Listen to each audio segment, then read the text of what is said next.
அன்பான சாய் பக்தர்கள் அனைவருக்கும் இனிய வணக்கம். நம் ஷிரடி சாய்பாபா மிகவும் அற்புதமும் அதிசயமும் நிறைந்தவர். அவருடைய அதிசய லீலைகளை உண்மையா நடந்த சில அற்புதங்களை இந்த பதிவுல நாம பார்க்கலாம். பாபாவின் இந்த அற்புதங்களை கேட்க ரொம்பவே புண்ணியம் செஞ்சிருக்கணும். இந்த லீலைகளை நம் காதால் கேட்கும் பொழுது நம் பாவ கர்மாக்களானது குறையும்னு சொல்லியிருக்காங்க. இதை பார்க்குறதுக்கு முன்னாடி இந்த வீடியோக்கு ஒரு லைக் பண்ணிங்கன்னு ரொம்பவே அன்பாக கேட்டுக்கிறேன். சரி வாங்க சாய் லீலைகளை பார்க்கலாம். ஒரு முறை நானா சாஹிப் அப்படிங்கிற ஒரு பக்தர் ஷிரடியிலிருந்து 100 மைல் தொலைவில் இருக்கிற ஜான்னார் அப்படிங்கிற ஒரு கிராமத்தில் முன்சிப்பாக வேலை செஞ்சுட்டு இருக்கார். அவருடைய மகள் பிரசவத்திற்காக தாய் வீட்டிற்கு வந்திருக்காங்க. மருத்துவர்கள் குறிப்பிட்டிருந்த நாளை கடந்தும் கூட குழந்தை பிறக்கலை. ஆனால் அவங்களோ பிரசவ வேதனையில் ரொம்பவே துடிச்சிட்டு இருக்காங்க. குழந்தையும் பிறக்கலை, வலியிலையும் மிகவும் துடிக்கிறாங்க. மருத்துவர்கள் அபாயமான கட்டத்தில் இருக்கிறதாகவும் எப்போ வேணும்னாலும் எது வேணும்னாலும் நடக்கலாம் அப்படின்னு சொல்லிட்டாங்க. திக்கற்றவர்களுக்கு ஒரே போக்கிடமான பாபாவிடம் தன் மகளை காப்பாற்றுமாறு மனதார பிரார்த்தனை பண்ணிக்கிட்டு இருக்காரு நானா சாஹிப். இது இங்கே நடந்துக்கிட்டு இருக்கு.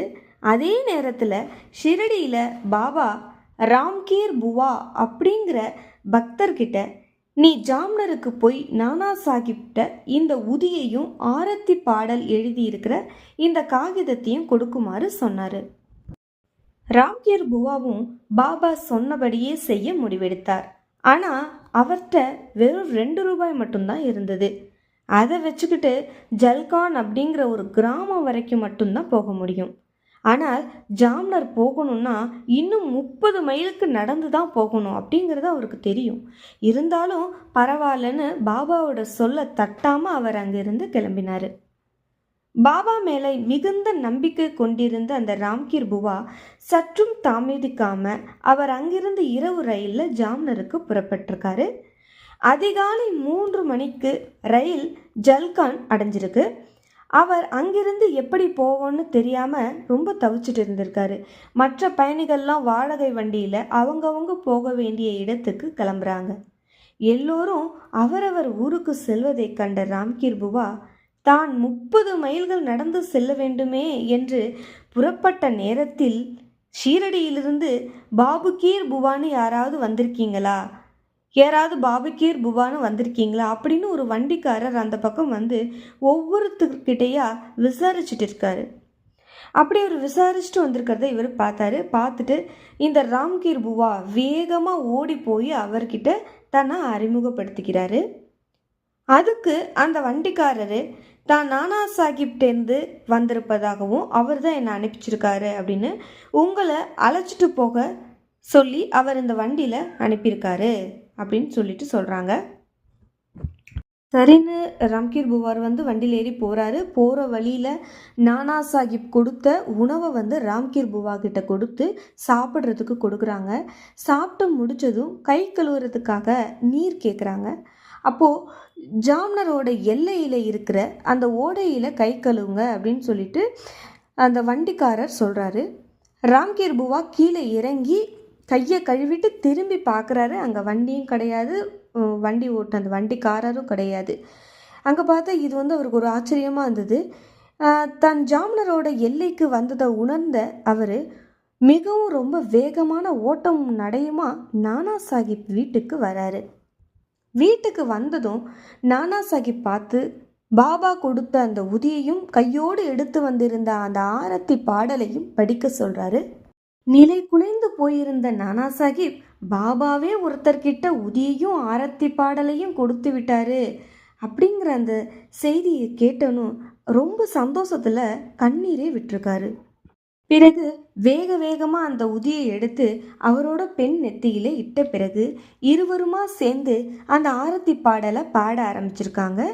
பாட ஆரம்பித்த சில நிமிடங்களிலேயே பிரசவ வலி ஏற்பட்டு அழகான ஆண் குழந்தை பிறந்தது. குழந்தை பிறந்த மகிழ்ச்சியில் அவங்க பேசிட்டு இருக்கும் பொழுது ராம்கீர் புவா இப்படி சொல்கிறாரு. நல்ல வேலை நீங்கள் நேரத்துக்கு வண்டி அனுப்பிச்சிங்க, இல்லைன்னா நான் வர்றதுக்கு ரொம்ப தாமதமாயிருக்கும் அப்படின்னு சொல்லவும் நானா சாஹிப்க்கு பெரும் அதிர்ச்சியாக இருந்திருக்கு. என்ன சொல்கிறீங்க, நான் எந்த வண்டியையும் அனுப்பலையே அப்படின்னு சொல்கிறாரு. ராம்கீர் புவா வியப்படைகிறாரு. தன்னை வழியை வந்து கூட்டிட்டு போனவர் யாரு, எங்கிருந்து வந்தாங்க அப்படின்னு யோசிக்கிறாரு. அப்படி யோசிச்சுட்டு இருக்கும் பொழுது ஒரு விஷயம் பளிச்சுன்னு தோணுது. அந்த வண்டிக்காரர் ஒவ்வொருத்துக்கிட்டேயா போய் ராம்கீர் புவா எங்கே இருக்காரு, ராம்கீர் புவா எங்கே இருக்காரு, அவரை பார்த்தீங்களா அப்படின்னு அவர் விசாரிக்கலை. பாபுகீர் புவா எங்கே இருக்காரு, பாபுகீர் புவா எங்கே இருக்காரு அப்படின்னு தான் விசாரிச்சாரு. ராம்கீர் புவாவை பாபுகீர் புவா அப்படின்னு கூப்பிடுற ஒரே ஆள் நம் ஷீரடி சாய்பாபா தான். அப்போது தன்னை தேடி வந்து வண்டிக்காரன் உருவத்தில் நானா சாஹிப் வீட்டில் சேர்த்தது ஷிரடி சாய்பாபா தான் அப்படிங்கிறத அவர் புரிஞ்சுக்கிட்டாரு. சாய்பாபா தத்தாத்ரேயரோட அம்சம் அப்படிங்கிறதுனால உலகில் இருக்கக்கூடிய எந்த ஞானியையும் யோகியையும் கடவுளையும் வணங்கினாலும் அது தம்மையே வந்தடைவதா அவர் நம் சாய்பாபா அடிக்கடி சொல்லியிருக்காரு. அதே போல் ஒரு நாள் பாபா துவாரகமாயில உட்கார்ந்துருக்கும் பொழுது ஒரு பெண் அழுதபடியே ஓடி வந்துட்டுருக்காங்க. பாபா, என் மகன் உயிருக்கு போராடி கொண்டிருக்கிறான், பாம்பு கடித்து விட்டது, வீட்டில் ரொம்ப துடித்து கொண்டிருக்கிறான், வந்து காப்பாத்துங்கன்னு பாபா காலில் விழுந்து மன்றாடுறாங்க. பாபாவோ அந்த பெண்ணையே பார்த்துட்டு இருக்காங்க. ஒரு வார்த்தையும் பேசாமல் மௌனமாக இருந்தாங்க. ரொம்ப நேரமாக அந்த பெண் அழுதுட்டு இருந்தாங்க. அப்போது அவங்களுடைய உறவினர்கள் அங்கே வந்து பாம்பு கடித்த அந்த பையன் இறந்து விட்டதாகவும் எரியூட்டும் சடங்குகள் பண்ணணும்னு சொல்லிட்டு அந்த இடத்தை விட்டு போயிட்டாங்க. அந்த பெண் போனதுக்கு அப்புறம் மக்கள் எல்லாம் பெரிய ஆச்சரியம் அடைஞ்சாங்க. பாபா ஒருபோதும் தன்னை நம்பி வந்தவரை கைவிட மாட்டாங்களே, ஏன் அந்த பையனை சாக விட்டாரு, காப்பாத்திருக்கலாமே, ஏன் இப்படி பண்ணாரு அப்படின்னு அவரோட பக்தர்கள் பாபாட்ட போய் கேட்குறாங்க. அதுக்கு பாபா, அந்த பையன் அப்போவே இன்னொரு பிறவி எடுத்து ஒரு பெண்ணுக்கு குழந்தையாக கருப்பையிலிருந்து பிறந்துட்டான். அவன் அந்த பிறவியில் சுகமாக வாழ்ந்து அவன் செய்ய வேண்டிய பல சுபகாரியங்கள் நிறைய செய்ய வேண்டியது இருக்குது. அதனால தான் நான் அந்த விதியை மாற்றலை அப்படின்னு சொன்னார். அதனால் சில நேரங்களில் நம்ம வேண்டுதல் பலிக்காமல் போகிறதுக்கு கூட பல ஆழ்ந்த நன்மையான கருத்துக்கள் இருக்குது. அதை நாம் அறிய மாட்டோம், ஆனால் இறைவன் கண்டிப்பாக அறிவாங்க.